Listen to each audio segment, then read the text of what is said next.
Civil હોસ્પિટલમાં કાળઝાળ ગરમીમાં દર્દીઓને લોકો પરેશાન છે। ઝી 24 કલાકના રિયાલિટી ચેકમાં અનેક ચોંકાવનારા દ્રશ્યો સામે આવ્યા છે। નવી સિવિલ હોસ્પિટલમાં પંખાની અછત જોવા મળી રહી છે। હોસ્પિટલના અનેક વોર્ડમાં પંખાઓ બંધ જોવા મળ્યા। જે બાળકનું ઓપરેશન થયું છે તેના બેડ પર પંખો ન હોવાથી બાળક પરેશાન છે। સારવાર લેવા આવતા દર્દીઓને લાગી રહી છે ગરમી। મોટી વાત તો એ છે કે કોવિડ બિલ્ડિંગ પાસે પંખા ધૂળ ખાઈ રહ્યા છે, પરંતુ તેનો નવી સિવિલમાં લગાવી સદુપયોગ નથી કરવામાં આવી રહ્યો। લોકોની હાલાકી તંત્રને દેખાય તો સારી વાત છે। हाल में जी 24 कलाके नवी सिविल होस्पिटल में रियलिटी चेक करी, जहाँ दर्दियों गर्मी थी पीसाई रहा है। अनेक वॉर्डनी अंदर जे छे पंखाओनी अछत जोवा मळी रही है। ज्यारे बीजी बाजू नवी सिविल होस्पिटलना जे कोविड होस्पिटल बहार जे कोविड वखते जे पतरानो शेड बनाववामां आव्यो हतो अने हेल्प डेस्क शरू करवामां आव्युं हतुं, त्यां आगाड़ी अनेको पंखा लगाववामां आव्या छे। परंतु कोरोना काळ गया पछी पण हजू सुधी आ पंखाओ अहीं यथावत छे अने धूळ खाई रह्या छे। सीधा तमे दृश्य जोई शको छो। एक नहीं परंतु अनेक अहींया पंखाओ जे छे तमाम अहींया जे छे पंखाओ छे, परंतु हाल जे पंखाओनो उपयोग नहीं थतो अने आ पंखाओ जे छे हाल धूळ खाई रह्या छे। तो बीजी बात छे महत्वनी के जे रीतना सूरत दक्षिण गुजरातनी सौथी मोटी गणाती होस्पिટલની અંદર જે છે અનેક દર્દીઓ દાખલ છે અને અનેક વોર્ડની અંદર સમસ્યા ઊભી થઈ છે। જે આ કાળઝાળ ગરમી છે ત્યાં અનેક વોર્ડમાં તો પંખા જ નથી કે આ પંખા છે તો બંધ હાલતમાં છે। જ્યારે દર્દીઓ જે છે આ ગરમીથી પીસાઈ રહ્યા છે, હેરાન પરેશાન થઈ રહ્યા છે।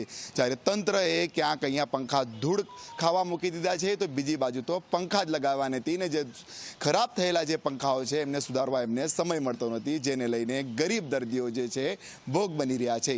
પ્રશાંત ડિવરે, જે મીડિયા, સુરત। કાળઝાળ ગરમીમાં જી 24 કલાકની ટીમ નવી સિવિલ હોસ્પિટલમાં રિયલિટી ચેક કરવા પહોંચી છે। સીધા તમને દ્રશ્ય બતાવીશું કે નવી સિવિલ હોસ્પિટલની અંદર પંખાઓની અછત જોવા મળી રહી છે। પહેલાં હું તમને ઉપર બતાવવા માંગીશ કે સીલિંગ છે, સીલિંગ ઉપર કોઈ પણ પ્રકારનો પંખો નથી અને પંખાની નીચે જે રીતના એક બાળક જે છે પોતે પોતાનું ઓપરેશન કર્યું છે અને આ હાલતે દાખલ છે અને ગરમીમાં જે છે બાળક જે છે ક્યાંક શેકાઈ રહ્યો હોય, આપણે એ રીતના અહીંયા દ્રશ્ય જોવા મળ્યા છે। સીધા આપકે લड़के को क्या हुआ था, क्यों ऑपरेशन करना पड़ा और अभी काफ़ी गर्मी है, ऊपर पंखा भी नहीं है, क्या कहोगे? हम क्या कहेंगे, कुछ नहीं। नहीं है ना, गर्मी लग रही है बच्चे को? तो गर्मी पंखे नहीं है तो लगवे करेंगे ना गर्मी। अब वो हॉस्पिटल वाले को पता है ना, हमें क्या पता रहेगा। अभी बच्चे को क्या हुआ था, पैर में चोट लग गए थे। अभी क्या ऑपरेशन करवाया? अच्छा, उसको गर्मी का मोल, ज़्यादा गर्मी लगती होगी? गर्मी है तो गर्मी का मोल तो लगवे करेगा। ચોક્કસ કે ગરમી છે કારણ પંખા નથી એ રીતના લાગશે। અને બીજી બાજુ હું તમને પરિસરમાં દ્રશ્ય બતાવવા માંગીશ। અહીં પંખો તો છે પણ ધીમી ગતિએ છે અને પંખો અલગ દિશામાં છે અને પેશન્ટ અન્ય દિશામાં છે। આ જે એક પેશન્ટ છે સીધા જે છે એના જે રીતના હાલત જે છે એની ગંભીર હાલત છે, દાખલ છે અને એને જે રીતના તમે જોઈ શકો છો काफ़ी गर्मी लग रही है आपको? कितने समय से दाखिल और कितनी परेशानी हो रही है गर्मी से? बहुत परेशानी हो रही है। पंखा लगाया ऊपर आपके ऊपर? लगाया पर कुछ काम का नहीं पंखा। हवा लगती है? नहीं लगती है। कितनी परेशान होते होगे? एक तरफ आपका पैर में इतनी पीड़ा है और ऊपर से गर्मी है। बहुत परेशान होता हूँ। दिन भर कैसे हाल हो जाते हैं? बहुत खराब हाल होता है।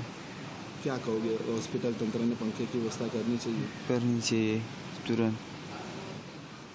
બિલકુલ થી કે દર્દી છે બોલી શકે દિશામાં નથી અને આ તમે પરિસરમાં જોઈ શકો છો ક્યાંક પંખા બંધ હાલતમાં જોવા મળી રહ્યા છે, ક્યાંક પંખા છે તો પંખા કઈ દિશામાં છે અને દર્દી જુદી દિશામાં છે। આ અનેક દર્દી છે જેના પગમાં જે છે ઈજાઓ છે અને ઉપર હું તમને બતાવીશ કે આ જે પંખો એક બંધ છે અને બીજો પંખો जो છે अलग દિશામાં છે। सीधा આપણે એમની જોડે भी જાણીશું किस तरह से गर्मी में हाल होते हैं आपके? मतलब गर्मी है बहुत और सही से पंखा भी नहीं है यहाँ पे लगा हुआ, परेशानी होती है? गर्मी लगती है दोपहर को ज़्यादा? दोपहर को थोड़ा जब घाम होता है ना तो थोड़ा बहुत लगता है, उसके लिए इस हिसाब से ठीक है। अभी तो ये पंखा नहीं चल रहा, हाँ बंद है। इसको बोल रहे थे अब चालू होएगा बोल रहे थे, लेकिन अभी तक हुआ नहीं है। अभी हो जाएगा बोल रहे थे। पंखो चालू થઈ જશે એ રીતના હાલ તો આશ્વાસન આપવામાં આવ્યું છે। ફરી હું તમને દ્રશ્ય બતાવીશ કે અહીં તો પંખો જ નથી। સીધા જોઈ શકો છો અગર નવી સિવિલ હોસ્પિટલના જે અલગ અલગ વિભાગના વોર્ડ છે આ જ દિશા જોવા મળી રહી છે એની અંદર અહીં તો પંખો જ નથી, એની નીચે દર્દી છે। દર્દીઓ જે છે ખાસ કરીને હેરાન પરેશાન થઈ રહ્યા છે। આપણે સીધા એમની જોડે પણ જે છે આપણે જાણીશું કે કાકા કેટલા સમયથી દાખલ છો? તમારી ઉપર તો પંખો જ નથી જે રીતના બેડની ઉપર। મને 3 દિવસ થઈ ગયા, 3 દિવસથી નથી। કેટલી તકલીફ થઈ રહી છે? ગરમી છે, ગરમી તો થતી ડિગ્રી તાપમાન છે સુરતમાં। ગરમી તો છે જ। ગરમી તો છે, શું કરીએ? આખો દિવસ કેવો નીકળી જાય છે? કેમ નીકાળવું પડે તો? કોઈને કીધું તમે કે પંખો લગાવી આપો એવો? કોને કહેવાય સાહેબ? અહીંયા આપણું ઘેર થોડી છે ને કહેવાય. આ તો આ લોકોનો સોચું છું એ હોસ્પિટલ સારવાર વાળા. માટે આવ્યા હતા તમે? હા, શું સારવાર માટે આવ્યા હતા? અહીંયા ફ્રેક્ચર હતું તેમાં. એક તરફ ફ્રેક્ચર છે, પગમાં દર્દ છે, બીજી તરફ ગરમીનું દર્દ સતાઈ રહ્યું છે. હા, સતાતું જ છે ને તો દરદ સતાતું જ છે ને. શું કહેશો, તંત્રને વ્યવસ્થા કરવી જોઈએ ગરીબ માણસ માટે? જોઈએ ને, હા કરવી જોઈએ ને, પંખાની વ્યવસ્થા કરવી જોઈએ.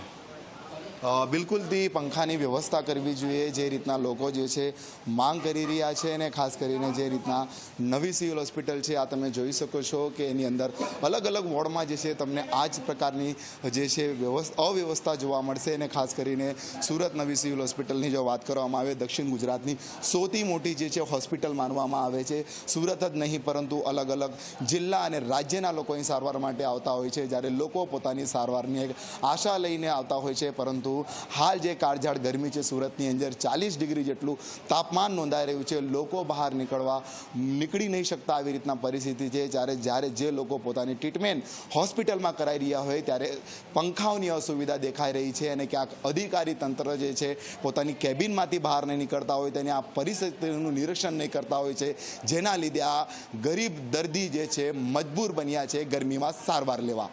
પ્રશાંત ડિવરે, જી મીડિયા, સુરત.